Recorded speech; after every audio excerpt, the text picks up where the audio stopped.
इस मूवी की शुरुआत एक खूबसूरत गांव से होती है। यहाँ पर एक राधिका नाम की लड़की रहती है। राधिका का गांव बहुत ही खूबसूरत था, इसलिए यहाँ पर बाहर से लोग घूमने आते हैं। आज के दिन दो नए लोग घूमने आए थे जिसे राधिका ने देख लिया था। राधिका सुबह सुबह उठकर पूजा करती है और आज भी पूजा कर रही होती है। तभी इसी बीच इसके पास एक लड़का आता है। इस लड़के का नाम राहुल था, जो कि राधिका को पसंद करता था। लेकिन राधिका को राहुल पसंद नहीं था। पूजा करने के बाद वह नदी के किनारे कपड़ा धोने चली जाती है। इसी बीच उसके पास वह दोनों बाहरी लोग आते हैं और काली पहाड़ी का रास्ता पूछते हैं। राधिका उन दोनों को काली पहाड़ी का रास्ता बताती है। इसके बाद वह काली पहाड़ी की ओर चल पड़ते हैं। उनके जाने के बाद राधिका फिर से कपड़े धोने लगती है, क्योंकि वह दाम के सभी लोगों का कपड़ा धोती थी और उससे बदले में पैसा लेती थी। दूसरी तरफ देखते हैं कि वह दोनों बाहरी लोग एक सुनसान जंगल में पहुंच जाते हैं और मौका देखते ही दोनों एक दूसरे का पानी निकलने लगते हैं। राधिका कपड़े धोकर बाहर घर जा रही होती है। तभी वह उन दोनों को देख लेती है। उन दोनों को देखने के बाद वह भी अपने उंगली का इस्तेमाल करने लगती है। आगे देखते हैं कि राधिका अपने घर के काम कर रही होती है और उसका एक पति भी होता है जिसका नाम पंकज था। एक साल पहले उसके पति का एक्सीडेंट हुआ था, जिस कारण से वो चल नहीं पाता है। राधिका अपने पति का बहुत ही ख्याल रखती थी। रात में वह दोनों बैठकर बातें कर रहे होते हैं। पंकज के पैरों का ऑपरेशन हो गया था, लेकिन उसको चलने फिरने में काफी ज्यादा दिक्कत होती थी, इसलिए डॉक्टर ने उसे फिर से इलाज करने की सलाह दी थी। लेकिन पंकज के पास इलाज करने के लिए पैसे नहीं थे। राधिका कहती है, मैं बहुत ही जल्द पैसों के इंतजाम कर दूंगी और तुम्हारा इलाज सबसे अच्छे डॉक्टर से करवाऊंगी। इतना कहकर वो पंकज के पास आ जाती है और उसे गर्म करने लगती है। एक्सीडेंट के बाद पंकज का डंडा सही से काम नहीं कर रहा था, इसलिए वह राधिका का पानी नहीं निकल पाता है, जिस कारण से वह उदास होकर वहां से चली जाती है। अगले दिन हम देखते हैं कि इस गांव में एक नया लड़का घूमने आया होता है और इसका नाम संजय है। हर बार की तरह राधिका नदी के किनारे कपड़ा धो रही होती है। तभी उसके पास संजय जाकर काली पहाड़ी का रास्ता पूछता है। वह काली पहाड़ी का रास्ता बताकर उससे पूछता है, क्या तुम्हारे साथ कोई और नहीं है? संजय कहता है, नहीं, मैं अकेला ही हूँ। इसके बाद संजय राधिका को चॉकलेट देता है। ये चॉकलेट राधिका को बहुत ज्यादा पसंद आता है। संजय जैसे ही चलता है, राधिका भी चलने के लिए तैयार हो जाती है। संजय जिस रास्ते से जा रहा होता है, उसी रास्ते में राधिका का घर पड़ता है, इसलिए वह दोनों साथ में चल देते हैं। कुछ दूर तक चलने के बाद राधिका के पैर में चोट लग जाती है और संजय उसका केयर करने लगता है। संजय उसका दर्द सही कर देता है, लेकिन संजय ने राधिका का बॉडी टच किया था, इसलिए वह गर्म हो जाती है। संजय भी मौका देखकर उसे गुफा में अपने गन्ना का रस निकाल देता है। अगले सुबह देखते हैं कि राधिका एक लड़का का हिसाब कर रही होती है। तभी वहां पर संजय जाता है। राधिका उससे कहती है, तुमको हमारे घर का रास्ता कैसे पता? संजय कहता है, मैंने तुम्हारा घर का रास्ता गांव वाले से पूछा है। संजय को राधिका से प्यार हो जाता है। राधिका संजय से कहती है, मैं शादीशुदा हूँ और मेरा पति मेरे घर में है। ये सुनकर संजय सोच में पड़ जाता है। राधिका ये भी बताती है, मेरा पति का एक्सीडेंट हो गया है, जिस कारण से वह चल नहीं पाता है और मुझे ही उसका ख्याल रखना पड़ता है। संजय कहता है, मैं शहर में इलाज करता हूँ और मैं तुम्हारे पति को सही कर सकता हूँ। ये सुनकर राधिका संजय को घर के अंदर लाती है। राधिका पंकज से कहती है, ये हमारे गांव में घूमने आया है और गांव वाले ने इसको हमारे घर पर भेजा है ताकि ये तुम्हारा इलाज कर सके। इसके बाद संजय पंकज का रिपोर्ट देखने लगता है और उसके पैरों को देखने लगता है।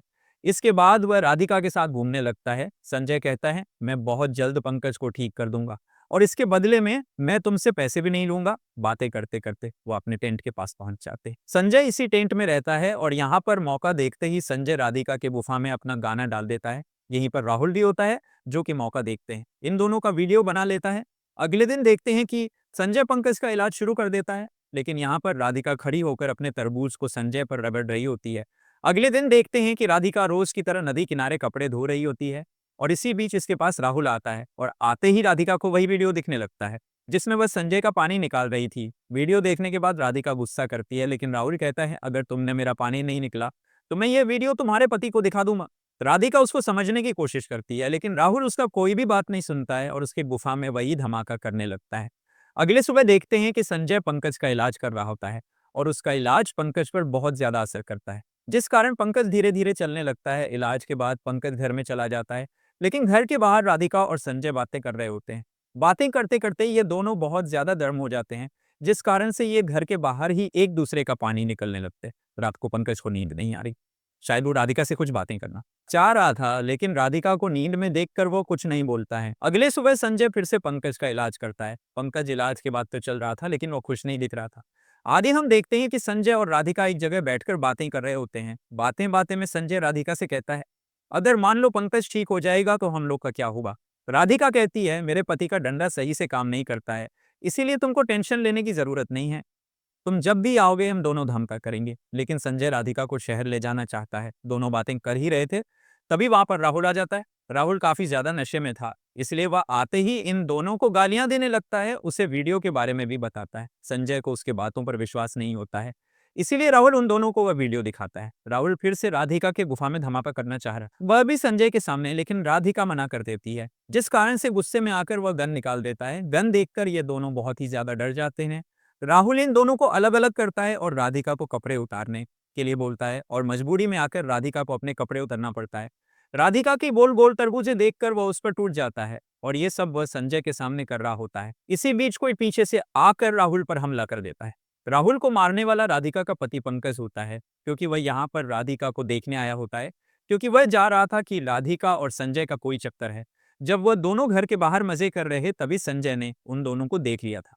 ये सब देखकर वह दुखी तो बहुत हो जाता है, लेकिन कुछ कर नहीं पाता है और चुपचाप हो जाता है, क्योंकि उसके डंडे में अब ताकत नहीं थी। ये सब सुनने के बाद राधिका बहुत ज्यादा रोने लगती है और दोनों मानते हैं कि उन दोनों से गलती हुई है।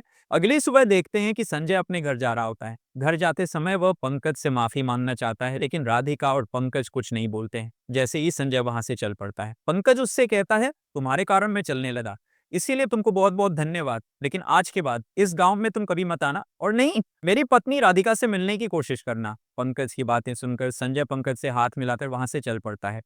संजय के जाने के बाद राधिका अपने पति से माफी मांगती है, क्योंकि उसने बहुत बड़ी गलती की होती है। इलाज के बाद से संजय के डंडे भी सही से काम करने लगते हैं, और वह राधिका के पानी भी निकल रहा होता है। कहानी के अंत तक में ये दोनों काफी ज्यादा खुश होते हैं। यहीं पर यह मूवी समाप्त हो जाता है। इसी तरह के वीडियो देखने के लिए हमारे चैनल को सब्सक्राइब कर लीजिए, और आपको वीडियो पसंद आया होगा तो वीडियो को लाइक भी कर दीजिएगा। मिलते हैं किसी नए वीडियो में किसी नए धमाके के साथ।